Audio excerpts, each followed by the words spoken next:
Hello, and thank you for joining us today. We are talking about the end times. We are talking about Bible prophecy, and we are talking about how the Bible has framed the worlds, the ages, the eons are framed by the Word of God, so that when we see the Word of God come to pass, we know what time it is, we know what age we are in, we know definitively that we are in the last days. So let's begin at Hebrews 11:3. Through faith, we understand that the worlds were framed by the Word of God, so that things which are seen were not made of things which do appear. This verse says, through faith we understand that the worlds, and that is the eons. This is not the word cosmos for different planets. This is the worlds, the ages. The ages, the worlds were framed by the Word of God. So the Word of God has framed the world, much like a house that is framed before it is finished out. You can see the framework here. We can tell, even though I have not seen this house, if I came across this house with this framework in mind, I could recognize this as the frame that I saw. It has the windows in the same spot. I would know where the windows are. I would know where the garage is. I would know that it has 2 stories, where the front porch is. If I walked around on the inside and investigated, I could see the layout of the house before it is built through the framework. And God leaves us His Word. He gave us His Word as a framework for the ages. So the end times, the framework for the last days, are in the Word. The Word is the framework for the last days. And now, as we are in the last days, as the return of Christ is approaching, it is at hand. As we are in the last days, we can recognize the framework as being fulfilled. We can recognize the Word of God fulfilled right before our eyes, as it is the framework for the last days, confirming that the last days are upon us and confirming that the Word of God is true. It is absolutely true, and we can see it right in front of our eyes. So let's begin really quick. I'm going to run down this. We've seen this from other videos. This is part of the framework for the last days.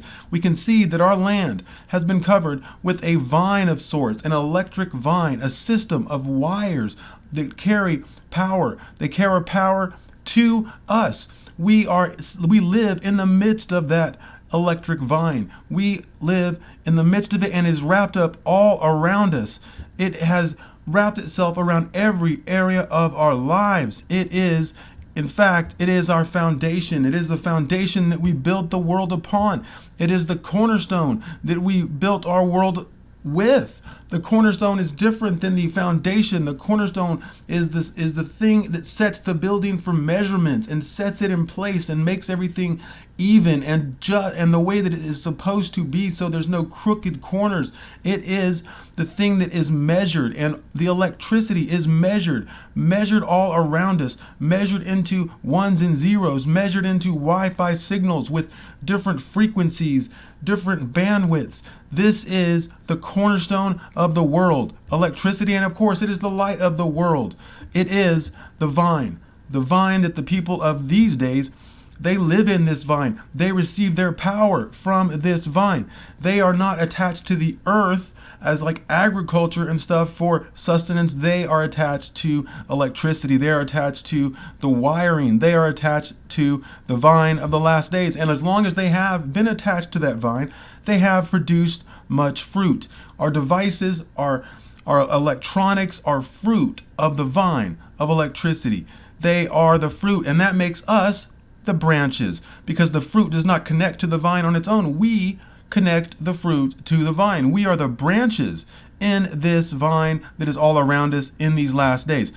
But that is not the true vine. Christ is the true vine. It says in John 15, I am the vine, ye the branches. He that abideth in me, and I in him, the same bringeth forth much fruit. For without me you can do nothing. And we have become the branches. The people of the last days have become the branches in the vine of the last days. We, the people, have made themselves the branches and produced much fruit. But without their vine, they can do nothing. This is straight out of the Word of God. This is what Christ is supposed to be. He is the true vine. He is the foundation. He is the light of the world. He is the cornerstone. And yet, in these days, The people of these days have made electricity their foundation, their light, their cornerstone. Electricity and the system of delivery is their vine, and they are the branches. And this is exactly what the Bible said would happen. This is exactly what happened in Exodus 7 when the magicians of Egypt pushed back against Moses, and they did so by doing in like manner.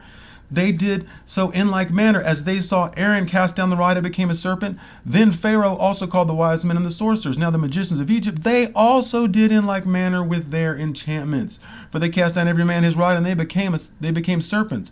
But Aaron's rod swallowed up their rods. This is what the people of the last days have done. They have made their own light. They have made their own vine. They have made their own foundation. They have made their own cornerstone, because they are doing in like manner with their enchantments. But they are not doing in like manner against Moses. They are doing it against the truth. And this is what the Bible said would be in the last days. So we go to 2 Timothy chapter 3. This know also, that in the last days perilous times shall come. And we go down to verse 8, where they tell us what the people of the last days will be doing. Now, as Jannes and Jambres withstood Moses, so do these also resist the truth. Men of corrupt minds reprobate concerning the faith, but they shall proceed no further, for their folly shall be manifest unto all, as theirs, as Jannes and Jambres also was. So the people of the last days, they resist the truth. They do not resist Moses and Aaron, they resist the truth. But they do it as Jannes and Jambres withstood Moses. And we can see it in the technology all around us, but we can just look in our history books and see that they have done it exactly like Jannes and Jambres. Because before these events in Exodus, there was 400 years. There was a prophecy that God's people would live in a land, not theirs, 400 years before this event. And we see that. Here's the prophecy, Genesis 15:13. Know of a surety that thy seed shall be a stranger in a land not theirs.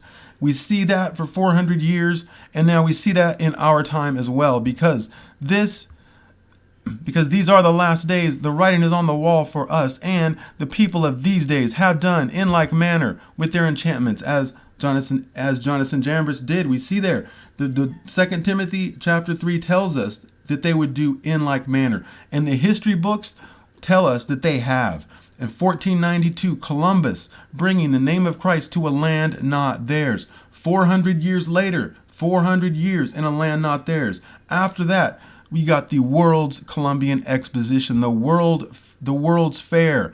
That was in 1893, after the 400 years. And what was so special about that fair?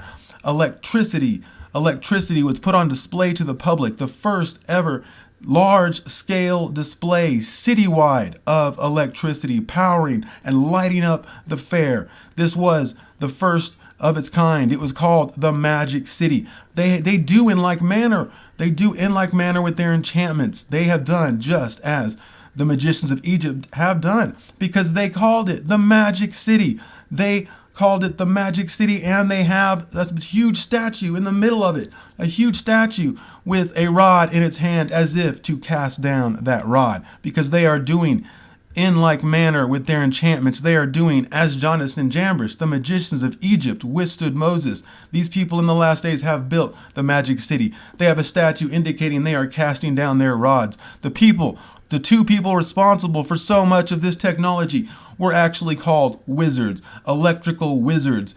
Tesla, Edison, wizards of their day. And we can see that does include the 400-year period that is a parallel between the Genesis and Abraham and God's people in a land not theirs in Egypt, and being redeemed, rescued out of Egypt. And it said that the last days would be like that. And we see that in the history books, 1492, 400 years to 1892. Afterward, they built the Magic City with the statue indicating they are casting down their rods. And those people, two of the leading people of that time with this technology, were called wizards. It is too much to be a coincidence. It is the last days. It is the writing on the wall. It is what they have done with their technology. It is what they have done with their word. They have fulfilled with their world. They have fulfilled the word of God, because it says, through faith we understand the worlds were framed by the word of God. And we can see that. We can see the framework. We can look in the history books. We can see what they have done. We can see the writing on the wall. We can see all this thing with our eyes right now in our generation, because the writing is on the wall for us. The writing is on the wall for this generation, because we are in the last days and Jesus' return is soon. So thank you very much for watching this video. Please like this video, subscribe to my channel, and you can see my other videos on signoffire.com or on yeshuaiscoming.com. So until next time, God bless and have a great day.